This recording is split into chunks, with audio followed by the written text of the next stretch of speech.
Sana sabırla beklemenin derinliğinden bahsedeceğim. Sanki hiçbir şey yapmıyormuş gibi görünen o lanet olası eylemin aslında içinde nasıl bir fırtına kopardığını anlayacaksın. Bu senin içindeki isyanın, bu düzenbaz dünyaya karşı duruşunun, beklemenin devrimi. Sabırla beklemek devrimi getirir. Çünkü sabır bu boktan çağın en büyük kılıcıdır. Beklemek dediğin öyle kuru kuruya durmak değil. Boş boş durmanın bununla alakası yok. Bu içten içe cayır cayır yanmaktır. İçinden bir şeyleri inşa etmektir. Kimseye görünmeden usulca şekil almaktır. Sen bir köşede nefes alıp hayatı izlerken belki de beklediğin o an seni baştan aşağı dönüştürüyordur. Bu dönüşüm fırtınasız, patırtısız, kimseye çaktırmadan gelen bir devrimdir. Çünkü beklemek öyle boş boş mal gibi durmak değil. Beklemek içinden koca bir şehir inşa etmektir. O şehrin labirent gibi sokaklarında yalnız yürümeyi öğrenmektir. Kendi sesinin yankısını duymayı, hatta kendi gölgene bile alışmayı öğrenmektir. Bak, herkes hızlı olmak istiyor bu boktan dünyada. Hızlı para, hızlı aşk, hızlı başarı. Sanki yavaş olan her şey değersizmiş gibi bir anlamsızlık sarmış dört bir tarafı. Herkes bir yerlere yetişmeye çalışıyor. Geç kaldım diye debelenenler, hala olmadı diye sızlananlar, yine mi başaramadım amına koyayım diye isyan edenler ve nicesi. Ama sen dur biraz. Siktir et o koşturmayı. Belki de geç kalmadın. Belki de tam zamanındasın. Belki de herkes kendine güvenmediği için bu kadar acele ediyor. Eğer bekleyebiliyorsan işte o an başlıyorsun kendin olmaya. Bazı şeyler zamanlı olur. Bazı şeylerin kıvama gelmesi gerekir. Düşünsene, doğa bile sabırlı. Bir ağacın büyümesi, bir mevsimin geçişi, hiçbir şey hemen şimdi olmaz. Neden senin hayatında istediğin şeyler hemen olsun ki? Hayat dediğin şey aceleye gelmez. Bak, bunu unutma. O aceleyle yaptığın işler, koşturarak ulaştığın hedefler çoğu zaman yarım yamalak kalır.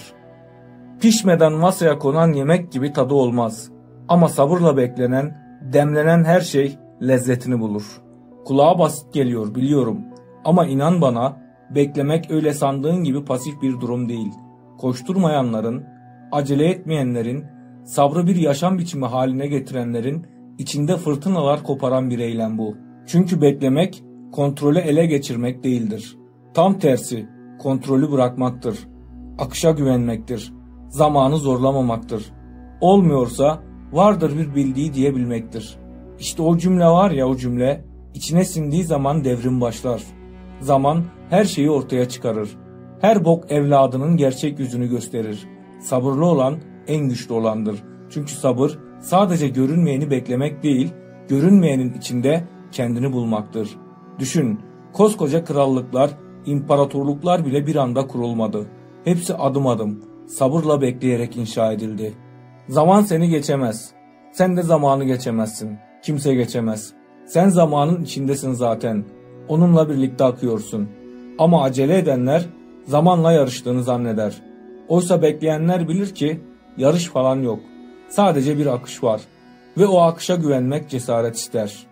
Herkes yol alırken durmak, herkes konuşurken susmak, herkes karar verip harekete geçerken senin bir adım geri durman. Bu zayıflık değil. Bu oyunu bilenlerin duruşudur.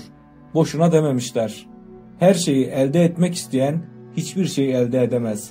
Bak işte, acele edip her şeye sahip olmak isteyenler sonunda avuçlarında bir hiçle kalır. Oysa bekleyenler, o doğru zamanı kollayanlar en kıymetli hazineye ulaşır. Beklemek kendi kalabalığında yalnız kalmak gibidir. Kendi kafanın içindesin ya, orası zaten dünyanın en kalabalık yeri. Bekleyiş, özgürlüğün en sade halidir. Kimseye bağlı değilsin. Bir yere yetişmek zorunda değilsin. Kendi zamanında, kendi halinde. Şöyle düşün, bazı müzikler vardır hani. İlk dinleyişte anlamazsın. İlk başta kulağına sıradan gelir. Belki sıkılırsın bile. Ama üçüncüde, beşincide bir anda kalbini deler geçer. İşte beklemek de öyle. İlk başta zordur. Anlamsız gelir. Sıkıcı gelebilir. Ama içine işledikçe seni sen yapar. Doğanın ritmiyle uyum içinde olan acele etmez. Beklemek, doğayla aynı ritimde yaşamaktır. Doğa acele etmez ama her şey olabilir. O yüzden çiçekler zamanı geldiğinde açar. Ne bir gün önce ne bir gün sonra. Ve sen de bir çiçeksin belki. Bekle, kendine izin ver. Hemen olmak zorunda değil hiçbir şey. Sabırlı ol, her şeyin zamanı gelir. O yüzden bugün elinde olmayanı yarın için dert etme. Belki hazır değilsin, belki de hayat seni büyütüyor. Bir de şu var, beklemek sadece sabır işi değil. Aynı zamanda cesaret işidir. Beklerken herkes geçer önünden. Başkaları yol alır. Sen sanki yerinde sayıyor gibi hissedersin. Bu seni yıpratır. Bilirim. İçine kurt düşer. Acaba yanlış mı yapıyorum dersin.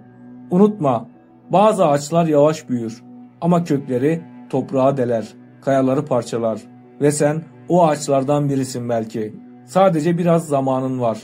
Kendini göğe uzatmadan önce köklerini sağlamlaştırıyorsun. Belki farkında bile değilsin. Bu süreç insanın içindeki gücü ortaya çıkarır.